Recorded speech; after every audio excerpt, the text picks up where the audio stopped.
Assalamualaikum warahmatullahi wabarakatuh. Alhamdulillah wassalatu wassalamu ala Rasulillah wa ala alihi wa sahbihi wa mawalah. Wa ashhadu an la ilaha illallah wahdahu la syarikalah wa ashhadu anna Muhammadan abduhu wa rasuluh sallallahu alaihi wa ala alihi wa sahbihi wa man tabi'al huda ila yaumil qiyamah.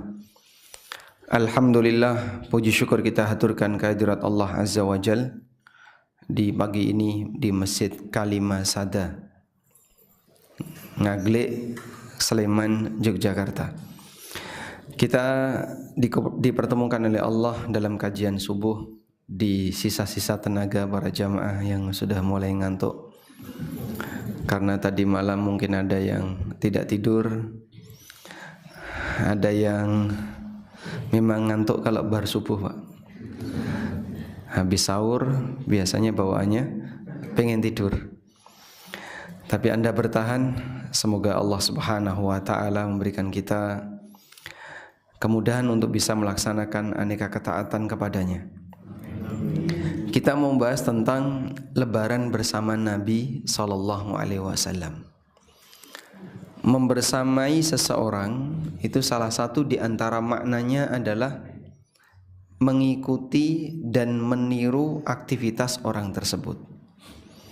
Sehingga seseorang akan disebut saya sedang bersama si A walaupun si A sudah enggak ada, karena dia meniru apa yang dilakukan oleh si A.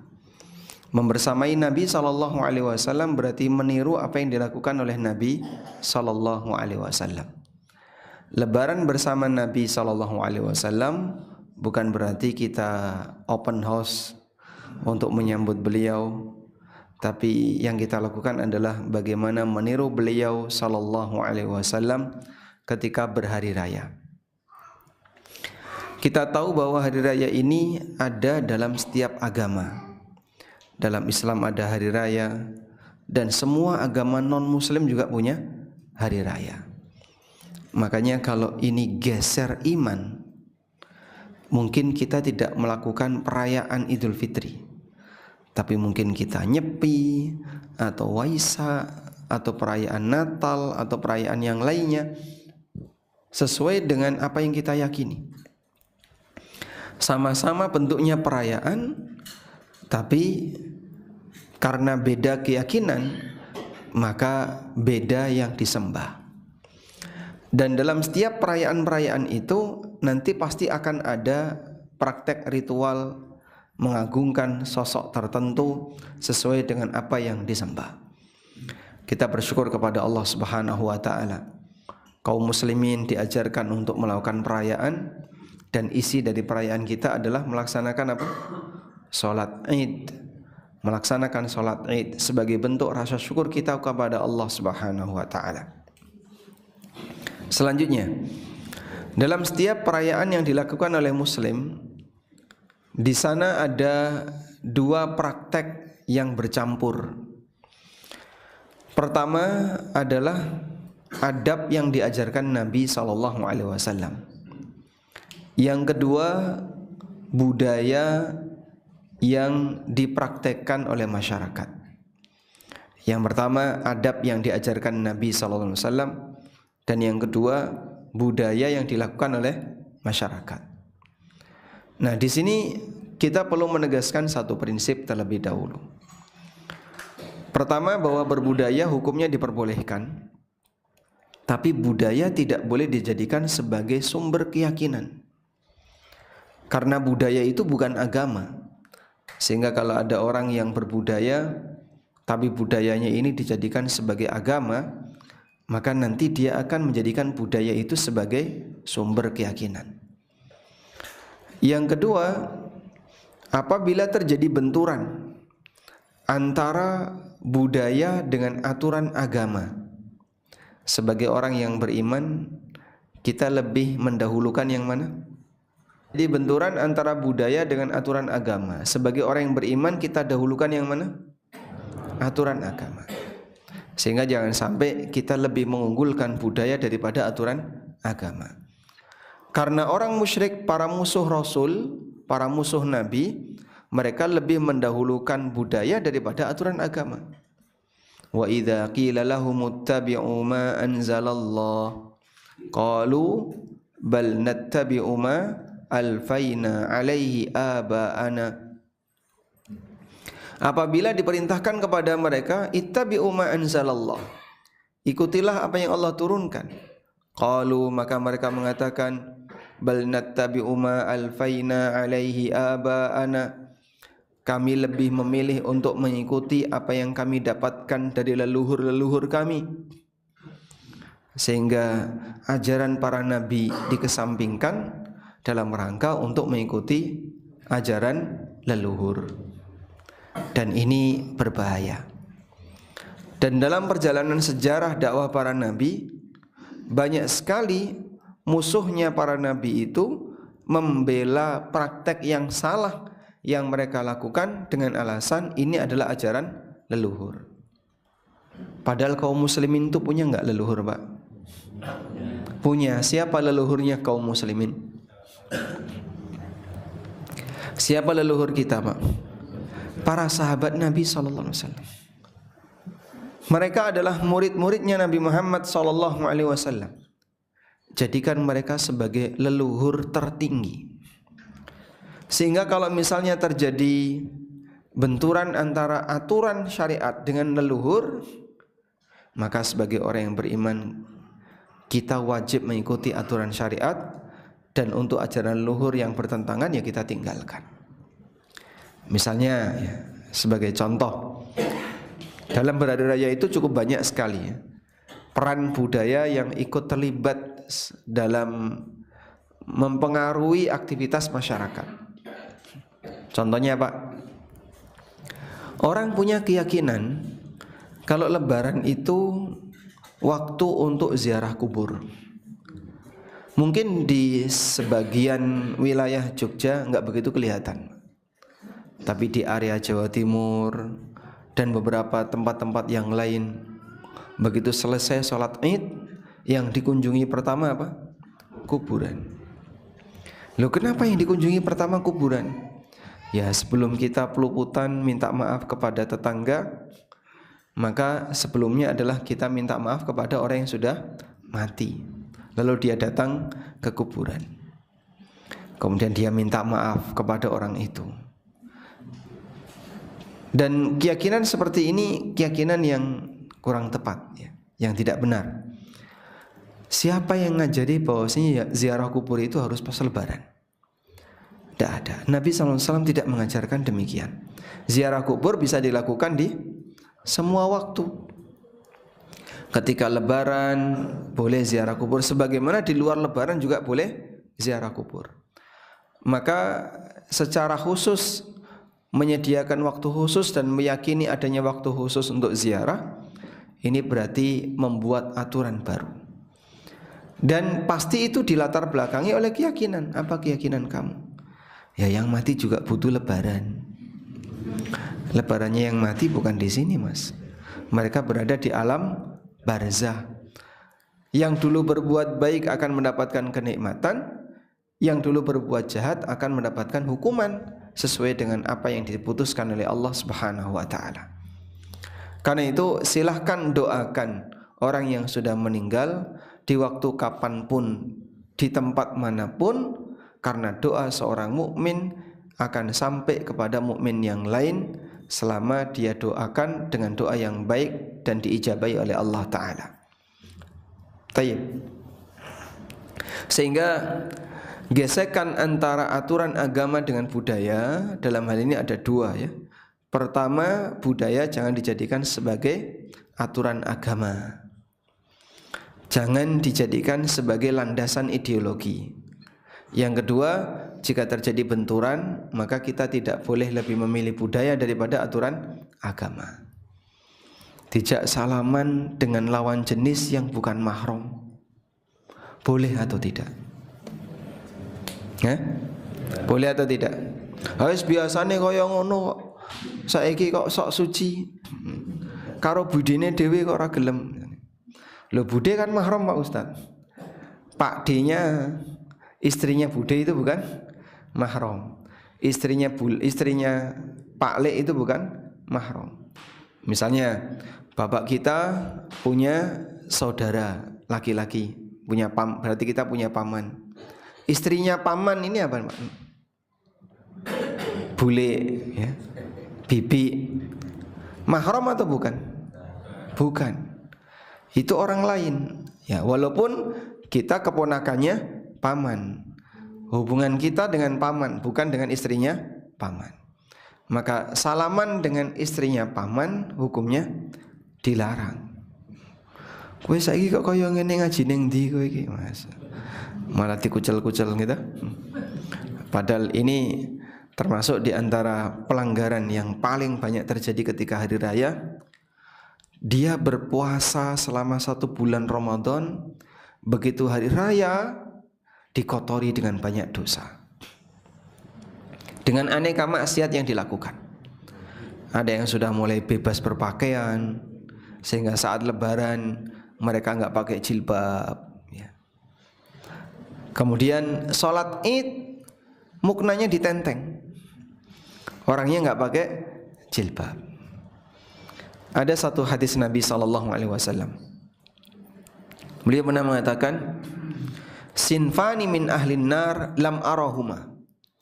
Ada 2 penduduk neraka yang belum pernah aku lihat.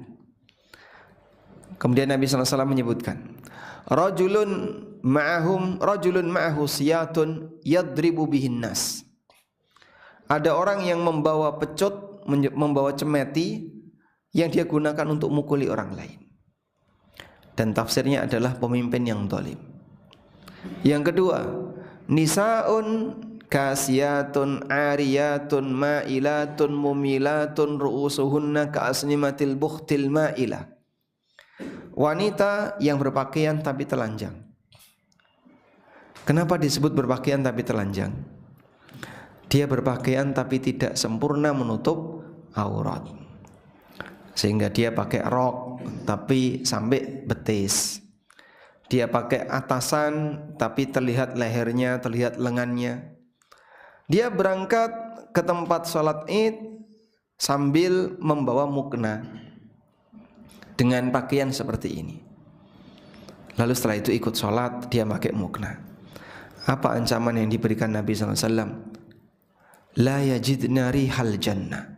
Wanita seperti ini tidak akan mencium bau surga. Wa in kana rihuha la yujadu min masirati kadza wa kadza. Meskipun aroma surga bisa dicium dari jarak sekian kilometer, dari jarak yang sangat jauh. Saya pernah sampaikan ini dalam khutbah Idul Fitri. Saya kira kalimatnya cukup jelas, dan saya yakin corongnya sampai belakang, sampai ibu-ibu. Begitu saya salam turun dari mimbar, mereka buka mukna dan mereka membuka auratnya. Kula batin, mau ki krungu apa ora ya? Kalau dengar kok kayaknya enggak berpengaruh. Kalaupun enggak dengar, ya mungkin ini salah panitia. Tapi saya yakin sampai belakang itu suaranya. Kayaknya mereka mendengar. Sehingga orang itu kebal peringatan, Pak. Kenapa? Karena hukumannya tidak terjadi di dunia. Andai kan hukumannya itu terjadi di dunia, mungkin banyak di antara kita yang nggak bisa bertahan hidup. Saking banyaknya dosa yang kita lakukan. Cuman karena hukuman itu ditunda oleh Allah dan baru akan diberikan besok di hari kiamat, walaupun orang sudah dibacakan hadis yang demikian jelas, tegas, sahih, karena hadis ini diriwayatkan oleh Bukhari. Dia kebal peringatan sehingga tetap bertahan dalam kemaksiatan. Baik, sekarang kita akan membahas beberapa adab saat Idul Fitri. Nah, yang tidur dijawil dulu, Pak.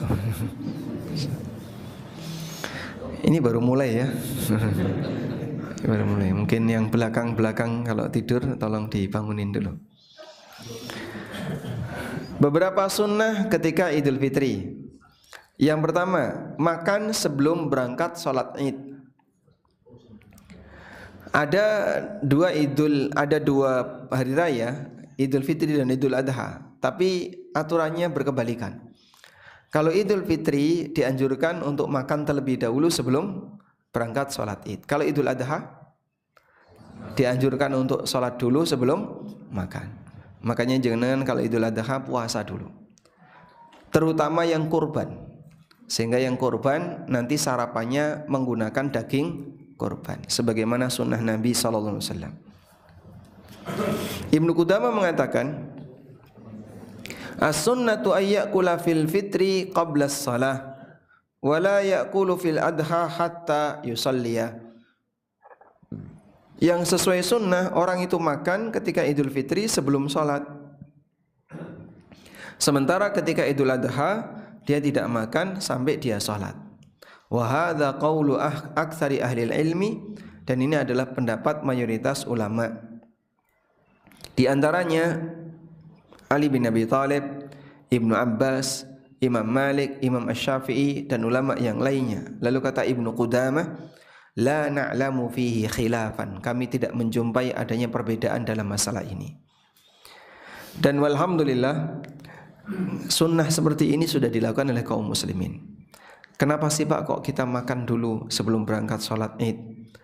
Untuk menegaskan bahwa hari ini sudah bukan Ramadan, hari ini saya sudah berhari raya. Yang kedua, mandi dan memakai parfum sebelum berangkat sholat Id.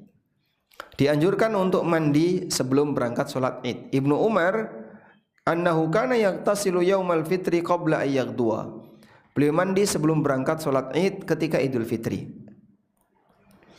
Dan ulama juga menganjurkan agar memakai parfum. Kata Imam Malik, sami'tu ahlal ilmi yastahibbuna at-tib waz-zinah fi kulli 'idin.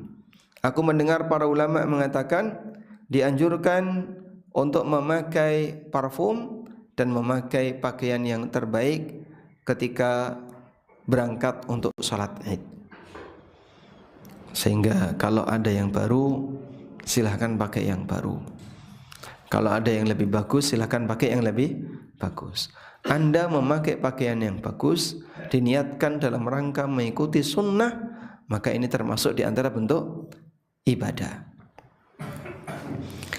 Dan Nabi SAW pernah ditawari oleh Umar. Ada orang yang menjual kain yang bagus di depan Masjid Nabawi. Lalu Umar mengatakan, ya Rasulullah, inni ra'aitu ataridan yabi'u khullatan min dibaj. Ya Rasulullah, aku melihat utarid, mereka menjual satu setel pakaian dari sutra dibaj.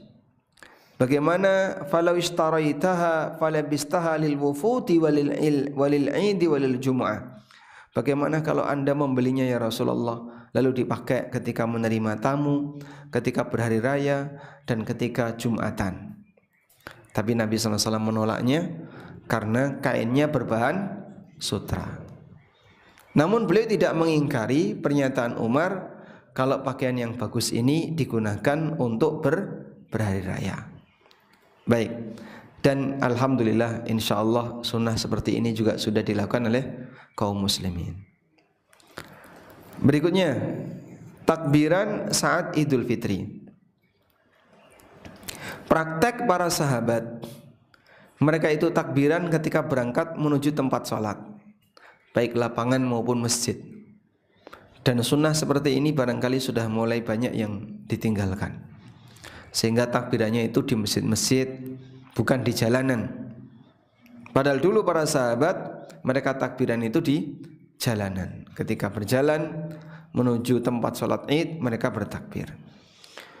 Ummu Atiyah mengatakan, kunna nu'maru bil khuruji fil idain wal mukhabba'ah wal bikr.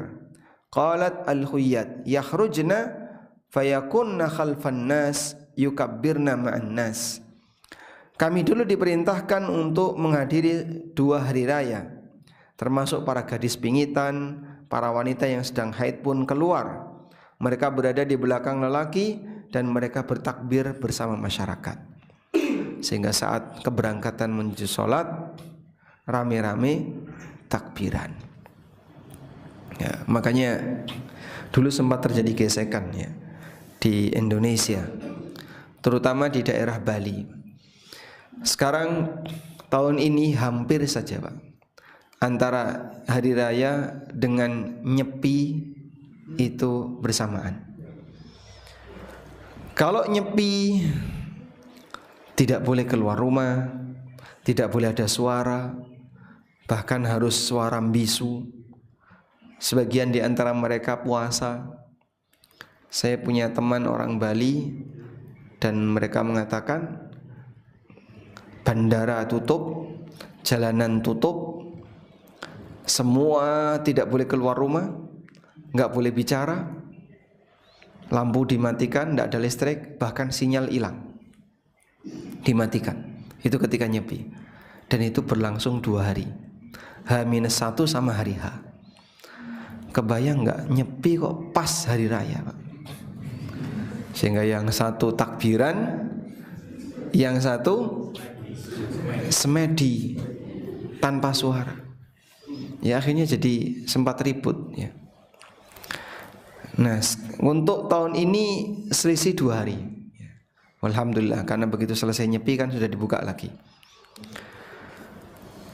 Nah, kaum muslimin diajarkan, kalau Anda berhari raya, maka lakukanlah takbiran ketika di jalan. Demikian pula yang disampaikan oleh Ibnu Umar, annahu kana yajharu bit takbir yaumal fitri idza ghada ilal musalla hatta yakhrujal imamu fayukabbir. Beliau berangkat menuju salat sambil mengeraskan takbir ketika Idul Fitri sampai imam keluar untuk ngimami salat, lalu beliau hentikan takbiran. Sehingga batas akhirnya adalah ketika imam sudah mulai salat. Walhamdulillah, insyaallah kaum muslimin untuk takbiran di lapangan atau di masjid masih jalan baik. Tapi di jalan ketika menuju dari rumah menuju lapangan atau menuju masjid, jarang di antara kita yang takbiran. Selanjutnya, takbiran Idul Fitri itu dimulai kapan, Pak? Allah berfirman di surat Al-Baqarah ayat 185. Walitukmilul iddata walitukabbirullaha ala ma hadakum wa la'allakum tashkurun. Agar kalian menyempurnakan hitungan puasa. Walitukabbirullah, dan kalian bertakbir ala ma hadakum, atas petunjuk yang telah Allah berikan kepada kalian. Maka berdasarkan ayat ini, para ulama mengatakan awal waqti takbiri Idul Fitri fa huwa idza gharabatis syamsu lailatal Id. Waktu mulainya takbiran Idul Fitri adalah ketika tenggelam matahari di Ramadan yang terakhir. Tenggelam matahari di Ramadan yang terakhir berarti malam tanggal 1 Syawal. Begitu sudah masuk ke malam tanggal 1 Syawal, boleh dimulai untuk takbiran. Baik.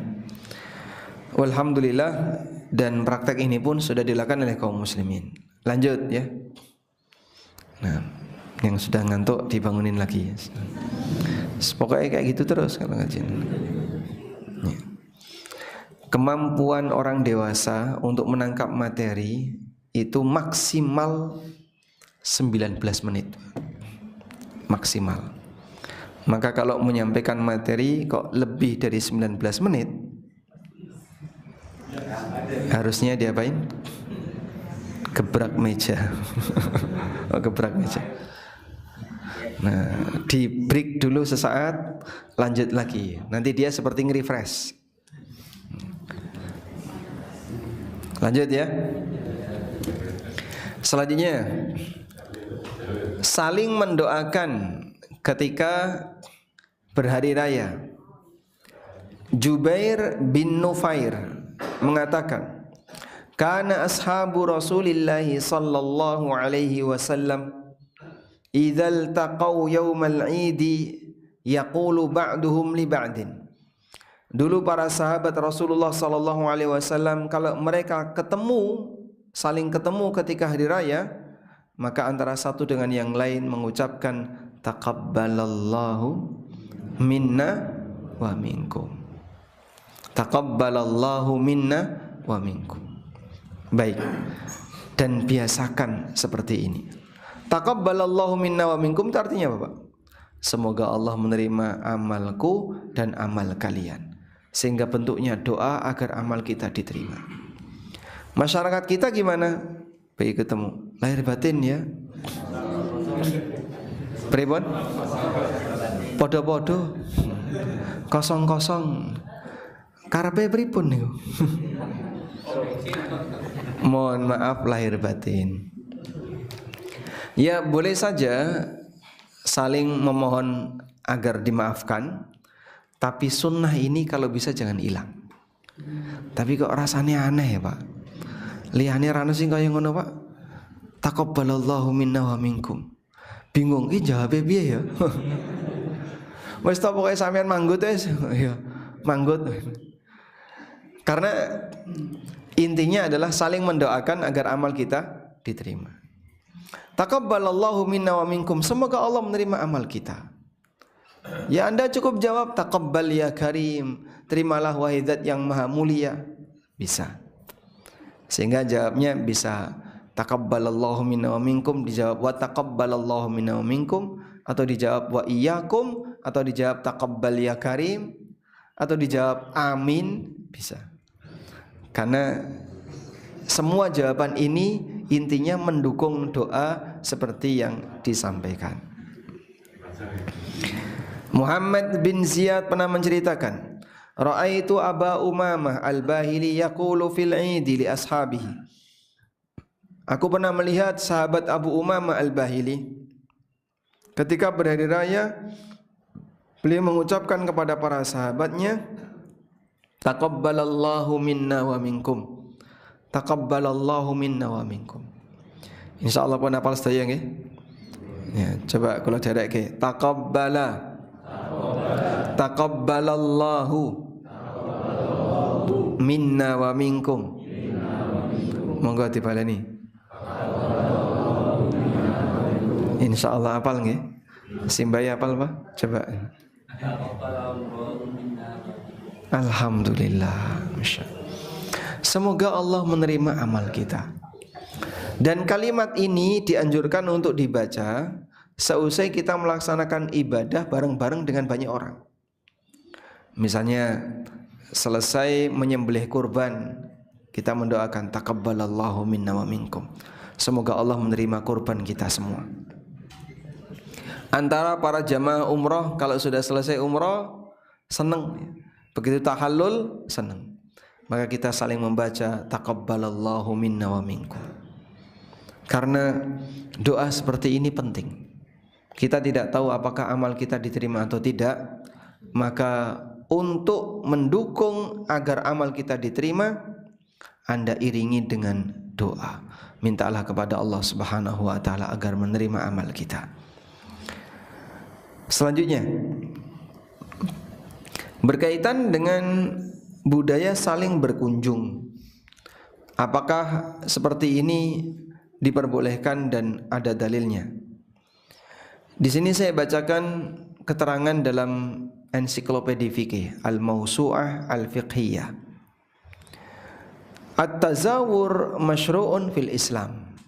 Saling berkunjung disyariatkan dalam Islam. Wa qad warada ma yadullu ala masyru'iyyatihi az-ziyaratu fil 'idi. Ala masyru'iyyati ziyarati fil 'idi. Dan terdapat dalil yang menunjukkan disyariatkannya saling berkunjung ketika hari raya. Diriwayatkan dari Aisyah radhiyallahu anha, beliau menceritakan, dakhala alayya an-nabiyyu sallallahu alaihi wasallam wa indi jariyatan tughanniyani bi ghina'i bu'ats. Rasulullah sallallahu alaihi wasallam pernah menemuiku, dan di dekatku, di rumahku ada dua anak kecil perempuan yang mereka bernyanyi, menyanyikan lagu Bu'ats. Bu'ats itu peristiwa perang di masa jahiliyah antar dua kelompok besar di kalangan Ansor, Aus dan Khazraj, suku Aus dan suku Khazraj. Jadi mereka tinggal di satu tempat tapi ada dua suku besar. Mungkin kalau di Indonesia mirip seperti orang Jawa dengan Sunda, tinggal di satu pulau tapi ini dua suku yang berbeda ya. Dulu kan sempat terjadi dendam sejarah ya. Sehingga tidak ada nama Jalan Gajah Mada di Jawa Barat ya. Maka orang Jawa Barat kalau kuliah di Gajah Mada itu mikir-mikir dulu. Ya, ini dulu yang pernah jadi dendam sejarah ya. Baik. Nah, antara suku Aus dan Khazraj ini pernah terjadi perang berkepanjangan. Namanya perang Bu'ats, sampai dikenang dalam sebuah nyanyian. Nabi SAW ketika itu masuk ke rumah Aisyah, faddaja'a 'alal firash wa hawwala wajha. Lalu beliau langsung tidur dan beliau memalingkan wajahnya, mungkin menghadap ke arah tembok. Wa dakhala Abu Bakar. Lalu tiba-tiba datang Abu Bakar berkunjung ke rumah Aisyah radhiyallahu anha.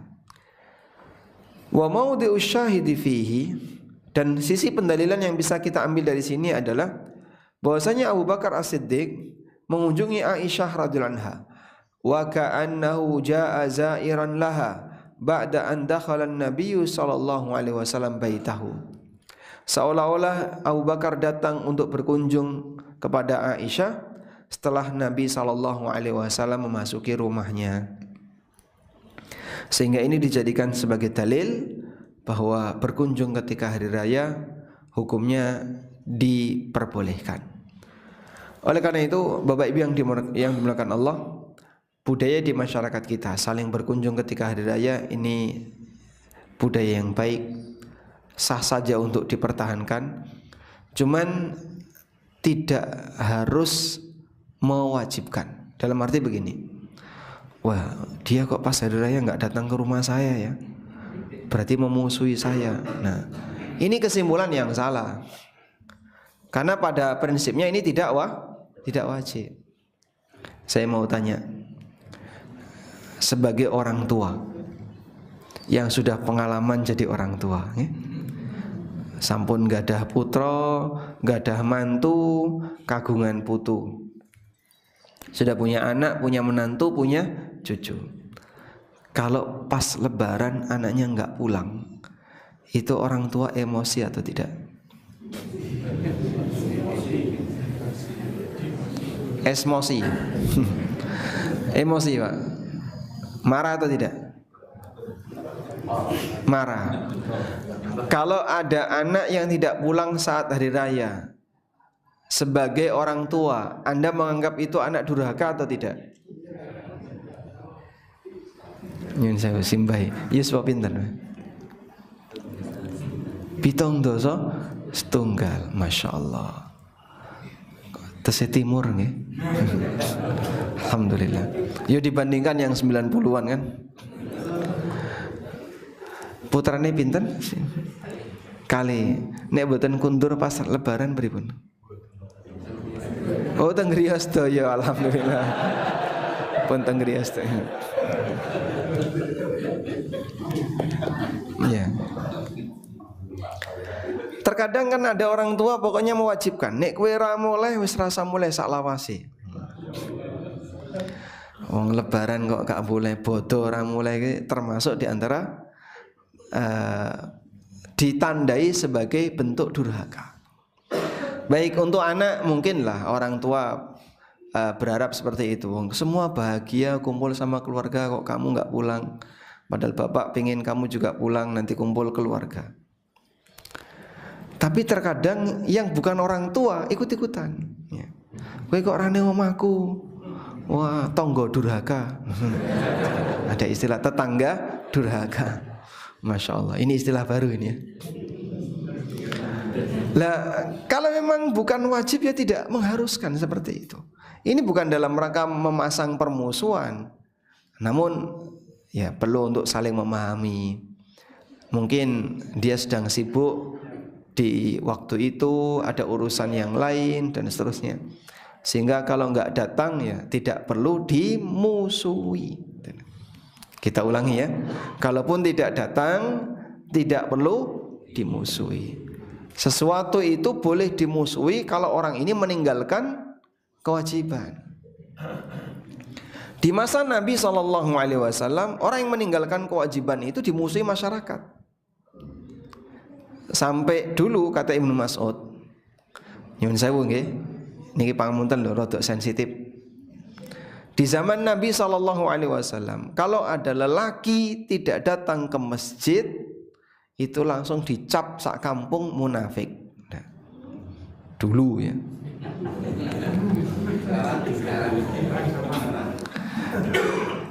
Sekarang kan nggak berlaku kayak gitu Pak. Illa munafiqun ma'lumun. Coba saya bacakan di sini ya. Ibnu Mas'ud radhiyallahu anhu pernah mengatakan tentang orang yang dia tidak datang ke masjid. Kata beliau, "Wa laqad ra'aituna wa ma yatakhallafu anha illa munafiqun ma'lumun nifaq." Aku masih teringat dulu di zaman Nabi SAW. Kalau ada orang yang tidak hadir sholat jamaah, pasti dia munafik, maklumun nifaq, yang jelas munafiknya. Makanya dulu itu sampai yang sakit saja Pak tetap berangkat ke masjid. Walaqad kana rajulu yu'ta bihi yuhada baina rajulaini hatta yuqama fis shaf. Dulu ada orang yang dia dipapah oleh dua orang untuk berangkat ke masjid, lalu dia ditaruh di shaf untuk bisa ikut sholat berjamaah. Itu sampai berangkatnya dipapah oleh dua orang. Standar ini sudah bergeser, sehingga siapa yang tidak datang tahlilan dimusuhi masyarakat. Leres betul. Padahal yang tahlilan nggak ke masjid. Yang tahlilan itu kadang nggak ke masjid, Pak. Makanya saya kadang menyimpulkan ini nggak adil kayak gini. Mohon maaf ya. Kalau mau sama-sama menjaga prinsip keadilan, ya sudah. Ini ada acara tahlilan, ini ada sholat berjamaah. Dah? Coba dihitung, yang sergap tahlilan itu yang datang jamaah berapa orang?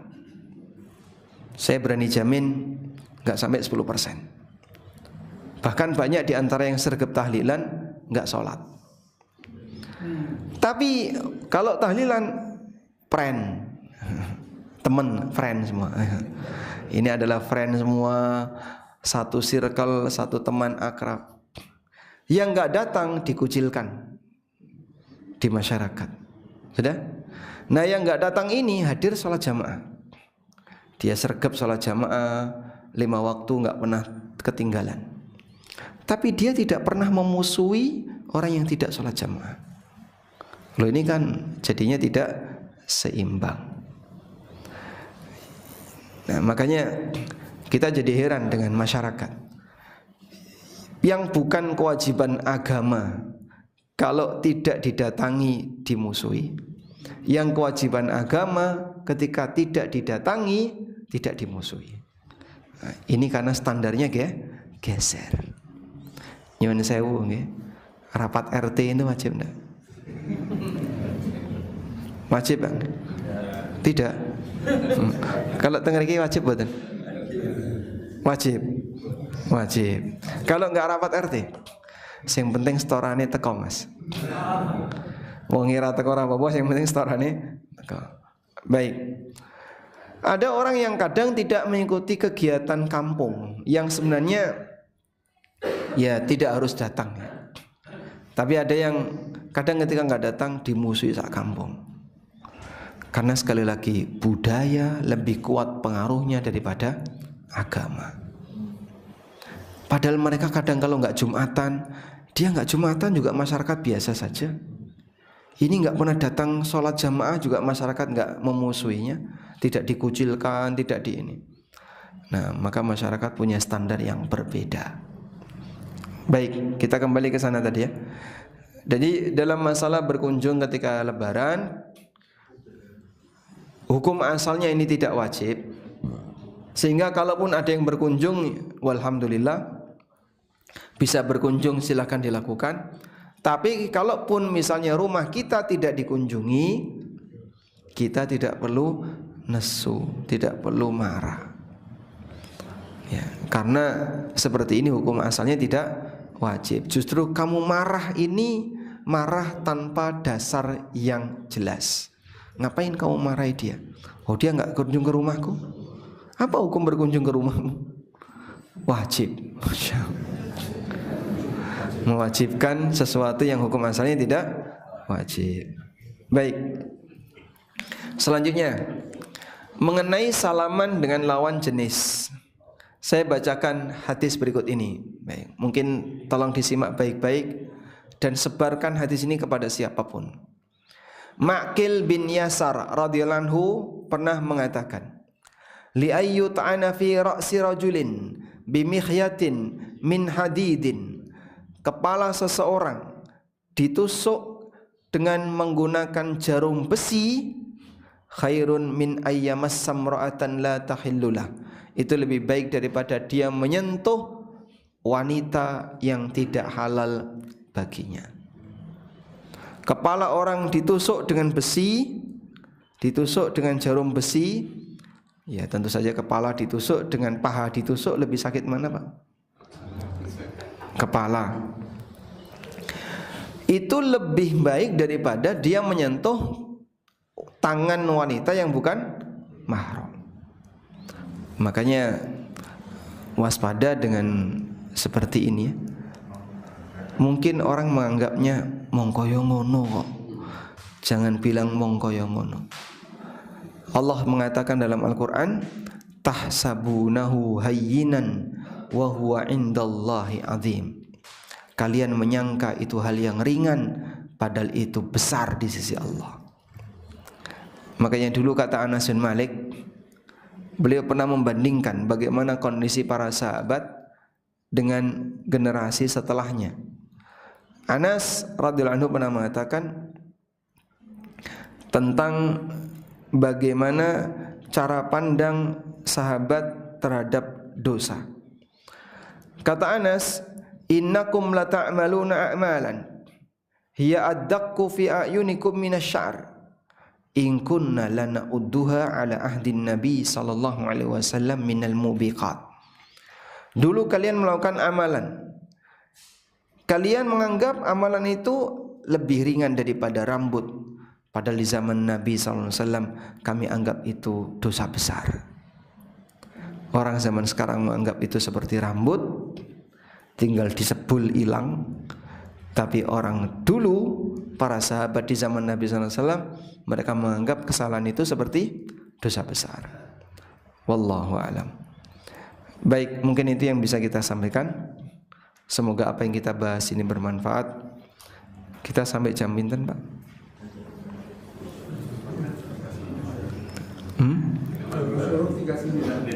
39. Mulai terbit. Tambah 39 tambah 15 menit.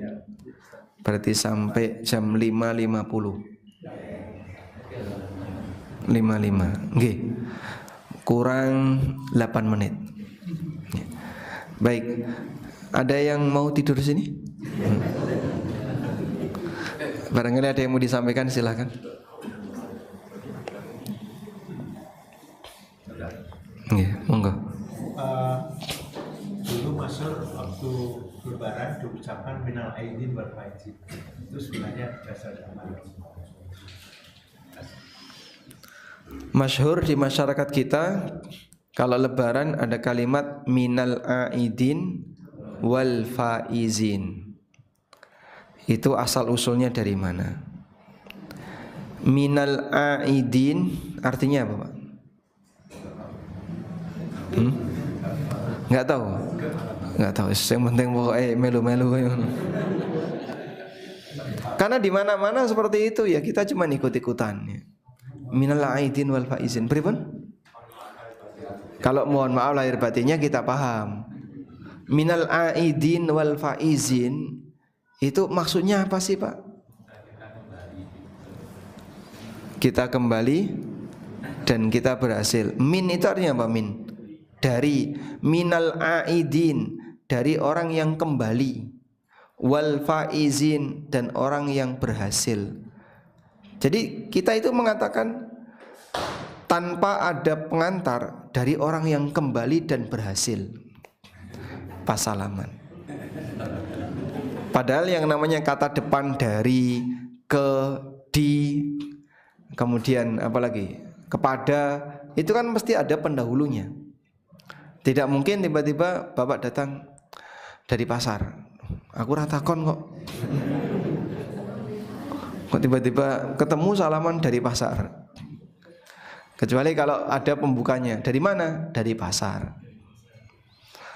Sehingga kata dari pasar berarti kan ada kalimat depannya, saya datang dari pasar, walaupun kalimat saya datangnya tidak diucapkan. Baik. Namun wallahu a'lam, mungkin saja maksud dari perkataan minal aidin wal faizin maksudnya adalah salam dari orang yang baru kembali setelah beribadah, wal faizin, dan yang berhasil ketika ibadah. Nah, yang memastikan berhasil itu siapa? Oh, Bapak sudah sukses ya? Baik. Saya sempat mencari asal usul kalimat ini ada di mana. Jadi saya punya buku judulnya Doa dan Dzikir Ramadan. Termasuk diantaranya adalah ketika Idul Fitri. Kalau niki gimana tuh sih Pak? Ini tuh riwayatnya ada di mana, asal usulnya ada di mana? Tak cari. Gak nemu-nemu, nemunya itu di sebuah syair Arab. Tapi itu syair orang belakangan. Dan yang namanya syair, tentu saja ini bukan teks dalil, karena syair itu diungkapkan sebagai bentuk ya menyatakan isi hatinya. Intinya ini tidak ada dasarnya dari sisi dalil ya. Meskipun itu terkenal dan jadi budaya di masyarakat. Berarti boleh enggak Pak diucapkan? Ya kalau dari sisi makna tidak ada yang salah, tapi akan lebih baik jika kita mengucapkan seperti yang dipraktekkan oleh para sahabat. Apa tadi kalimatnya? Taqabbalallahu minna wa minkum. Wallahu a'lam. Monggo. Ustaz juga disampaikan kalau mulainya takbiran, terakhirnya takbiran. Nggih. Mulai takbiran untuk Idul Fitri, mulai takbirannya berarti malam Id. Nah, besok kalau malam Idnya beda Pak, ya Anda ikuti sesuai dengan yang Anda yakini benar. Yang kedua, berakhirnya ketika imam sudah datang. Begitu imam datang naik mimbar, maka takbiran dihentikan. Begitu. Lalu redaksi takbir yang benar yang mana? Perintahnya dalam Al-Quran, walitukmilul iddata walitukabbirullaha ala ma hadakum. Setelah kalian menyelesaikan puasa selama 1 bulan, walitukabbirullaha ala ma hadakum, maka bertakbirlah dengan mengagungkan Allah yang telah memberi petunjuk kepada kalian. Sehingga takbiran itu intinya ada kalimat Allahu Akbar. Karena itu riwayat yang menyebutkan tentang takbirannya para sahabat beragam. Ada takbiran yang terkenal Allahu Akbar, Allahu Akbar, Allahu Akbar, La ilaha illallah, Wallahu Akbar, sampai akhir. 2 kali atau 3 kali? Hah? 2 kali atau 3 kali? Kalau sholatnya di masjid 3 kali, kalau di lapangan 2 kali. Ngeten nggih? Nah gitu. Muhammadiyah pinten? 2 kali. Allahu Akbar, Allahu Akbar, La ilaha illallah, Wallahu Akbar. Amun dicatat loh Pak niku Pak. Biar kalau ini budaya di tempat kita. Dua-duanya benar. Yang benar pripun? Dua-duanya benar. Karena ada riwayat yang menyebutkan 2 kali, ada riwayat yang menyebutkan 3 kali.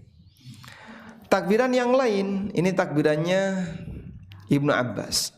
Allahu Akbar, Allahu akbar kabira, Allahu akbar ala ma hadana. Dibaleni lagi, Allahu akbar kabira, Allahu akbar ala ma hadana. Kok aneh? Itu takbiran versi Ibnu Abbas. Ada takbirannya Salman Al-Farisi, Allahu akbar, Allahu akbar, Allahu akbar kabira. Diulangi, Allahu akbar, Allahu akbar, Allahu akbar kabira, Allahu akbar, Allahu akbar, Allahu akbar kabira. Mongko yo ngono, Pak. Nggih. Nanti ketika di Masjidil Haram, di Masjid Nabawi beda lagi ya. Ada redaksinya. Jangan coba lihat takbiran Masjidil Haram ditambah sholawat. Wa sallallahu ala nabiyyina Muhammad wa ala alihi wa sahbihi wa sallama tasliman katsira. Allahu akbar, Allahu akbar. La ilaha illallah, wallahu akbar, Allahu akbar walillahil hamd. Terus tambah salawat. Karena intinya pokoknya yang penting bertakbir. Mau dengan redaksi A, redaksi B, redaksi C bebas. Yang penting bertakbir. Nah, di sini saya kasih satu peringatan ya. Jangan sampai salah ucap ketika mengucapkan takbir. Akbar, baknya panjang. Akbar itu artinya beduk. Beduk. Nggih. Pirsa beduk nggih, Mbah? Nggih. Maka kalau orang takbiran Allahu akbar, Allahu akbar, Allahu akbar, la ilaha illallah, wallahu akbar. Ini salah fatal. Allah beduk. Subhanallah. Tapi kan ra ngerti, Pak. Ini ra ngerti. Kudu di ngerteni. Terus setelah itu diluruskan. Karena ndak boleh seperti ini dibiarkan. Nah, terus yang benar pripun? Barnya pendek. Allahu akbar. Allahu akbar. Jangan diseret ya. Allahu akbar. Allahu akbar. Barnya diseret itu nanti jadinya berubah arti. Ya, mungkin bisa diingatkan ke remaja-remaja yang megang mikrofon kalau takbiran. Hati-hati lah ya. Barnya harus pendek. Allahu akbar. Allahnya boleh panjang. Allahu akbar. Tapi barnya harus tetap pendek. Wallahu a'lam. Nggih. Mengenai takbir, kalau sunnah di salat itu kan takbir perjalanan menuju masjid. Nah, kalau kita takbir di rumah sendiri, bagaimana? Kemudian ada aturan yang mengatur dari kementerian bahwa takbir itu harusnya jam sekian dan masjid ini nggak boleh lewat dari itu. Dan ada aturan juga mengenai zakat. Apakah itu punya? Terima kasih banyak. Baik. Ada aturan dari kementerian bahwa takbir maksimal jam sekian. Itu kalau pakai corong. Okay? Jadi kalau pakai corong, Kementerian Agama sudah menetapkan peraturan maksimal jam 10 agar tidak ganggu lingkungan. Sebab orang butuh istirahat. Ini salah yang terjadi di masyarakat. Kemarin sempat tegang itu, Pak, di salah satu daerah sebelah timur Jalan Kaliurang. Saya nggak perlu nyebut kampungnya ya, karena ngawur itu orangnya. Jadi dia pakai corong sampai 10:30 atau berapa. Ada jamaah atau penduduk yang marah. Nah, terus dia ngomong gini, wong ngrungokno Quran kok ora seneng, jarine wong Islam. Wes kene. Coba pakai corong taruh di telinga dia. Baca Al-Fatihah sekeras-kerasnya. Wow, juga yang ngono. Lah ya gitu. Ngrungokno Quran kok ora gelem kan padha wae. Bukan masalah ra gelem ngrungokno Quran. Tapi masalah suara itu semua orang punya hak. Di waktu istirahat jangan diganggu. Nabi SAW pernah marah ketika ada sahabat pada saat mereka berada di Masjid Nabawi kenceng-kencengan baca Quran. Yang ini keras, ini tambah keras, ini tambah keras. Soalnya seperti sahut-sahutan. Lalu beliau SAW mengatakan, innakum tunaji rabbakum. Kalian itu sedang bermunajat dengan Allah. Yang kalian panggil itu bukan orang, bukan zat yang budek, bukan zat yang tuli. Apa nek ra kaya ngono Allah enggak krungu. Sehingga beliau memarahi mereka yang kencang-kencang kayak tadi. Maka sadar aturan dan tahu hak orang lain. Bukan masalah, oh ini kan bacaan Quran. Ya bacaan Quran. Kalau ada orang yang bengok di dekat telingamu yang dibaca Quran, kau mau enggak? Kan sama-sama baca Quran. Bukan masalah bacaan Qurannya, tapi ketika itu dikeraskan, lalu ada orang punya kepentingan dia harus istirahat, ya, dia yang salah. Begitu. Nah, pemerintah kita walhamdulillah sudah sangat bijaksana mengatur, memberi toleransi, karena kan mayoritas kaum muslimin ngasih toleransi maksimal jam 10. Ada yang protes, corongnya malah didepno ngarepe omahe. Sing ndi sing protes kae corong itu. Masya Allah Pak. Takbiran kan tidak harus sekeras itu. Pakai mikrofon seperti itu. Nah kalau adzan Mas, kalau adzan kan nggak lama. Adzan itu berapa menit? Ada 30 menit? Paling cuma sekian menit. Dan itu fungsinya untuk pemberitahuan. Karena fungsinya untuk pemberitahuan, maka butuh corong. Tapi kalau boncok Quran, apa harus diberitahukan ke orang lain? Amal yang sifatnya pribadi seharusnya dilakukan dengan pribadi, sembunyi-sembunyi, sendiri-sendiri, bukan dicorong-corongkan kayak gini. Nah, kemudian takbiran di rumah boleh nggak? Silakan. Ya. Di rumah Bapak ada corongnya? Nggak ada ya? Ya. Sehingga kalau takbiran di rumah sambil duduk, sambil rebahan, sambil jalan, ibu-ibu sambil masak takbiran, sehingga pas Idul Fitri jenengan masak jam pinten? Bar subuh itu ngengeti daging gitu. Karena tadi malam sudah disiapkan Pak. Pikirnya kan isu-isu tinggal diangeti. Ngangeti sambil takbiran. Allahu Akbar, Allahu Akbar. Sambil takbiran goreng tahu, goreng tempe, takbiran. Nek gosong itu saleh dhewe nggih. Bapak juga sama, misalnya resik-resik rumah sambil takbiran. Sehingga takbiran di rumah hukumnya boleh. Mengenai aturan zakat dalam syariat kita sudah lengkap ya. Dan pemerintah menertibkan ya, walaupun ini sifatnya tidak wajib. Sehingga Basnas misalnya menerbitkan beberapa keputusan, tapi diikuti silahkan, tidak diikuti silahkan. Wallahu a'lam. Oke, pun cepat. Sekarang jam 6:02. Semoga apa yang kita bahas ini bermanfaat. Wassallallahu ala nabiyyina Muhammadin wa ala alihi wa sahbihi wasallam. Wa akhiru da'wana alhamdulillahi rabbil alamin. Wassalamualaikum warahmatullahi wabarakatuh.